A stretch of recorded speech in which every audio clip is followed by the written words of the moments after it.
అటువైపు చూపు చూశాడు కాబట్టే ఇటువైపు టికెట్ కట్ చేశారా? పోతిన మహేష్పై వైసీపీలో చేరబోతున్నారా? కరకట్ట తెగినట్టుగా జనసేన నేతల నుంచి పోతిన మహేష్పై విమర్శలు వెల్లువెత్తాయి. పోతిన మహేష్ వర్సెస్ జనసేన నేతల డైలాగ్ వార్ ఇప్పుడు చూద్దాం. వైసీపీ నాయకులు మాట్లాడినట్టు మేము మాట్లాడితే మహేష్ గారు బాధపడాల్సి వస్తుంది.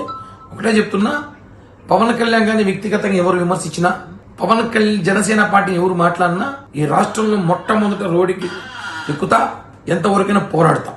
ఎందుకంటే పవన్ కళ్యాణ్ గారు అనే వ్యక్తి లేకపోతే మన ఎవరికి రాజకీయ భవిష్యత్తు లేదు. మనకి రాజకీయ భిక్ష పెట్టింది కళ్యాణ్ గారు. కాబట్టి అందుకని ఎవరు పవన్ కళ్యాణ్ గారిని వ్యక్తిగతంగా విమర్శించలా.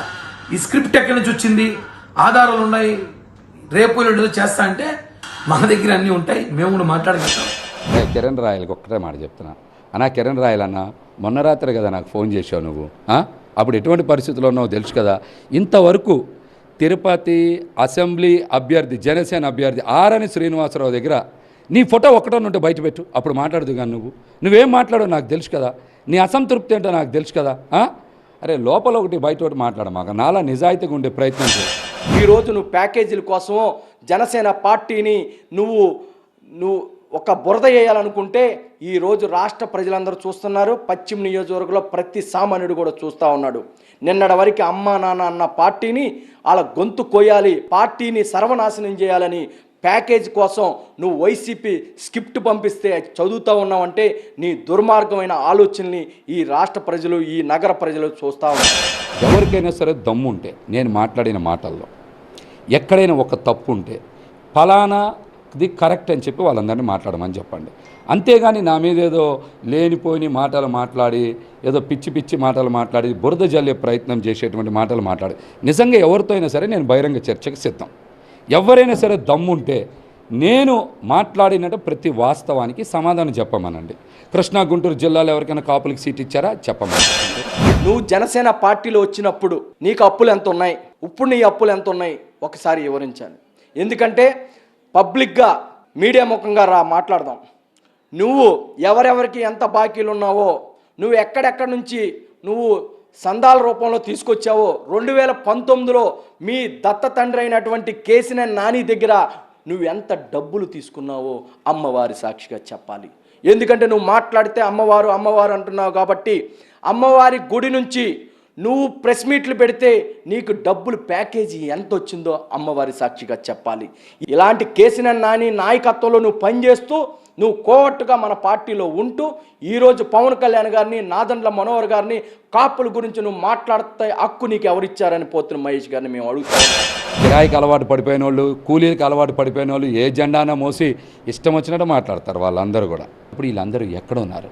లేకపోతే రంగా గారు మర్డర్ చేసిన ముద్దాయిలతో చిరునవ్వులు చిందిస్తూ ఫోటోలు దిగుతున్న ఈ బద్మాష్ ముండా కొడుకులా మమ్మల్ని ప్రశ్నించేది? ఇలా మమ్మల్ని ప్రశ్నించేది? ఇట్లాంటి వాటికి సమాధానం చెప్పాలి. మేము మాట్లాడతాం. ఇట్లాంటి ఇంకా కొన్ని వందలు ఉన్నాయి వీళ్ళ గురించి మాట్లాడడానికి. ఆస్తులు కొట్టేసి ఆ ప్రెస్ మీట్లో కూర్చుంటా ఉన్నారు. రేపులు చేసిన యదవులు కూడా ప్రెస్ మీట్లో కూర్చుంటా ఉన్నారు. ఇట్లాంటి వాళ్ళకి మేము సమాధానం చెప్పాలి. ఇట్లాంటి వాళ్ళకి చెప్పాలి. నిన్నటితో మాకు పట్టిన దరిద్రం, విజయవాడ నగరానికి పట్టిన, జనసేన పార్టీకి పట్టిన దరిద్రం వదిలేని మేము భావిస్తున్నాము. ఎందుకంటే ఒకరోజు ముందే మాకు ఉగాది పండుగ వచ్చినట్టుగా మేము భావిస్తున్నాం. మీలాంటి వాళ్ళు నమ్మి బీసీ నాయకుడు అని గుండెల్లో పెట్టుకున్నారు పవన్ కళ్యాణ్ గారు. అలాంటి గుండెల్లో పెట్టుకున్న పవన్ కళ్యాణ్ గారిని ఏదో అంటారు కదా, తల్లిపాలు తాగి రొమ్ము గుద్దే రకంలాగా ఈరోజు మహేష్ అనే వ్యక్తి సేమ్ అదే చేశాడు. అసలు ఎక్కడ తేడా లేదు. ఎందుకంటే మహేష్ విషయంగా నేను 5 సంవత్సరాల క్రితం పవన్ కళ్యాణ్ గారి రాతపూర్వకంగా కంప్లైంట్ ఇవ్వడం జరిగింది. నేనే ఇచ్చా. అయినప్పటికీ ఇక్కడ నా మహేష్ అని చెప్పని నెత్తిన పెట్టుకొని ఇతను కరెక్ట్ కాదు, ఇతను తేడా మనిషి, ఇతని నాయకత్వంలో ఎవరు నాయకులు ఎదిగే పరిస్థితి లేదు, ఇతను ఏదైతే మహిళల్ని ఎదురుగా అమ్మ బొమ్మ అంటాడో వెనకాల లకారాలు మాట్లాడే పరిస్థితి ఉంది. ఇలాంటివన్నీ కూడా కొంచెం గమనించండి అని చెప్పాను. నేను టికెట్లు ఇస్తే తీసుకొని పోటీ చేశారు, నేను డబ్బులు ఇస్తే తీసుకొని పోటీ చేశారు, నేను ప్రచారం చేస్తే పోటీ చేశారు. నిజంగా నేను ఎక్కడైనా నా స్వార్థం చూసుకుంటే మీరు ఈ రోజుకి క్లిప్పింగ్స్ అన్నీ చూసుకోవాలి.